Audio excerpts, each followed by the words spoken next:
ভোরের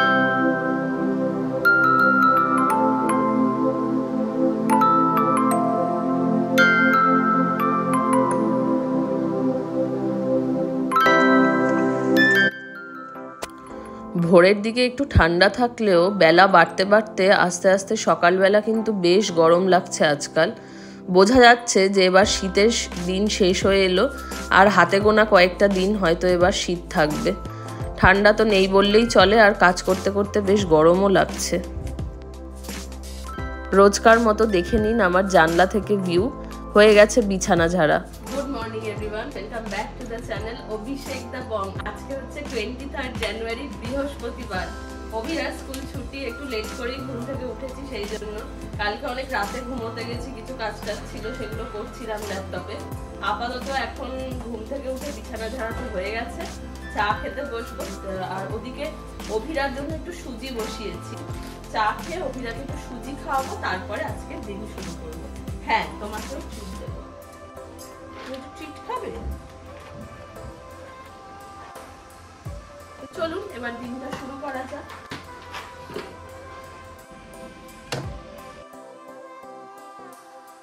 মেঘা সাহা কমেন্ট করে লিখেছে, ব্যালকনি থেকে কি সুন্দর ভিউ। থ্যাংক ইউ মেঘা, তোমার ভালো লেগেছে এটা জেনে খুব ভালো লাগলো। কমেন্ট করার জন্য অনেক অনেক অনেক থ্যাংক ইউ তোমাকে। অভিরাকে আমার খাওয়ানো, এবার এই কড়াইশুঁটিগুলো কালকে রাতে ছুলে রেখেছিলাম, এগুলোকে বক্সে ভরে রেখে দিই ফ্রিজে।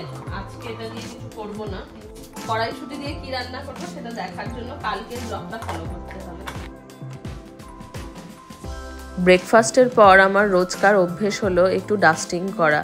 এই জায়গাগুলো রেগুলার ডাস্টিং করতে হয়, তার কারণ অ্যালেক্সার লোম পড়ে বেশ একটা পরত পড়ে থাকে। ডাস্টিং না করলে অনেক সময় লোম উড়ে খাবারের মধ্যে পড়ে। যাই হোক, হয়ে গেছে সব পরিষ্কার করা, ডাস্টিং করা। এবার যাব আস্তে আস্তে রান্নাঘরের দিকে। ওয়াশিং মেশিন ইউনিটটা রোজ পরিষ্কার করা হয় না, কিন্তু তাও চেষ্টা করি মোটামুটি 2-3 দিন অন্তর অন্তর যাতে পরিষ্কার করে দিতে পারি। তার কারণ এইখানে যেই ওভাল মিররটা দেখছেন, এটার পিছনে অনেক সময় মাকড়সা বাসা বাঁধে ভীষণ। একটু রেগুলার পরিষ্কার করলে আলো পড়লে দেখতে খারাপ লাগে না হলে।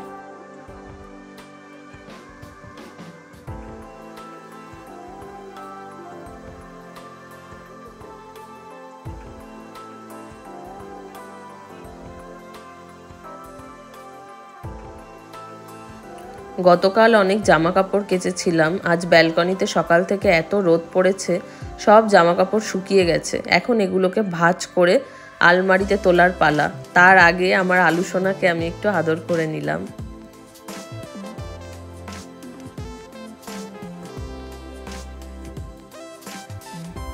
ব্রেকফাস্ট ডাস্টিং সব হয়ে গেছে, এবার এসেছি একটু রান্নাঘরে।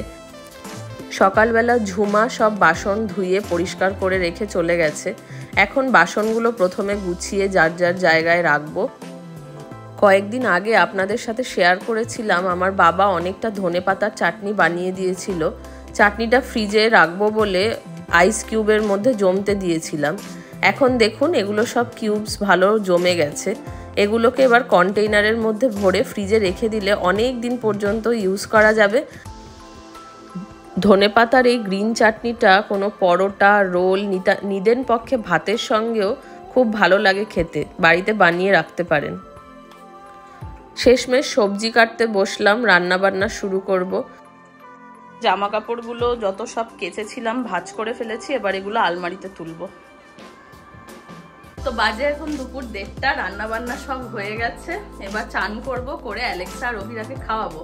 কি কি রান্না করেছি সেটা স্নান করে উঠে দেখাচ্ছি, কিন্তু ঢ্যাঁড়সের তরকারির রেসিপিটা আজকে এই ভিডিওতে শেয়ার করছি না, ওটা শর্টসে শেয়ার করব। যদি দেখতে ইচ্ছা করে তাহলে চ্যানেলের লিঙ্কে গিয়ে পরে শর্টসে চেক করবে। চলো এখন আপাতত স্নান করব, অভিরাকে স্নান করাবো। অভিরা এখন আমার বাবার সাথে ফোনে কথা বলছে। খাওয়া দাওয়া হয়ে গেছে, অ্যালেক্সাকেও খাইয়ে দিয়েছি, অভিরাকেও খাইয়ে দিয়েছি। এবার আমি লাঞ্চ করব। যে ভিডিও কলে কথা বলছে বাবার সাথে। তুমি কার সাথে কথা বলছো? আচ্ছা, বলো কার সাথে কথা বলছি।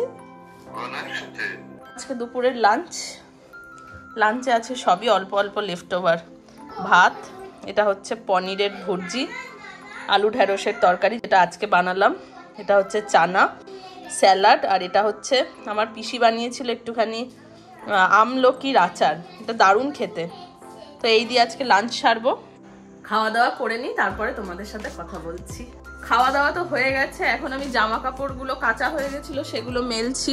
এই যে এগুলো মেলবো।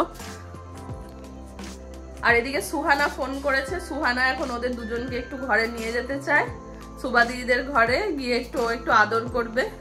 তো চলো ওদের ঘরে একটু নিয়ে যাই দুজনকে। তুই কি যাবি সুবা দিদিদের ঘরে? যাবি যাবি যাবি সুবা দিদিদের ঘরে? চল চল।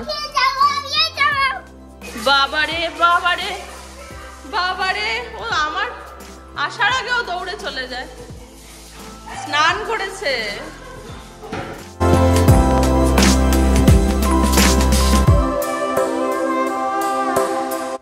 সুবার শরীরটা মাঝে কয়েকদিন ভালো ছিল না, তাই জন্য আলাক অনেকবার আসতে চেয়েছে, তবুও আমি আসতে দিইনি। আজ এতদিন পরে এসে ভীষণ এক্সাইটেড হয়ে গেছে। দেখুন বিছানার ওপর উঠে ওর জামা কাপড় জিনিসপত্র সব লণ্ডভণ্ড করে দিচ্ছে। বেচারার এমনি শরীর ভালো না, তার ওপরে এসে এরা দুজন জ্বালাতন করে। সুহানার জানলা আর পোডিয়াম দিয়ে এই সাইডটাতে খুব সুন্দর ভিউ।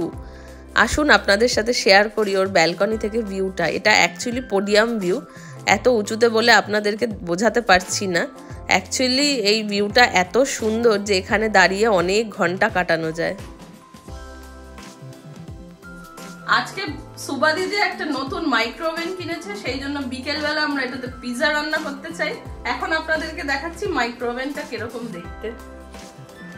এইটা হচ্ছে প্যানাসোনিকের মাইক্রোওভেন, ফাটাফাটি দেখতে, অনেক বড় আছে। ওয়াও, অলরেডি খাবার টাবার গরম করা চালু করে দিয়েছে। ওয়েট ওয়াইপস দিয়ে পরিষ্কার করবি। ঠিক আছে, আমি ঘরে যাই, ওকে ইস্টটা দিতে হবে। কারণ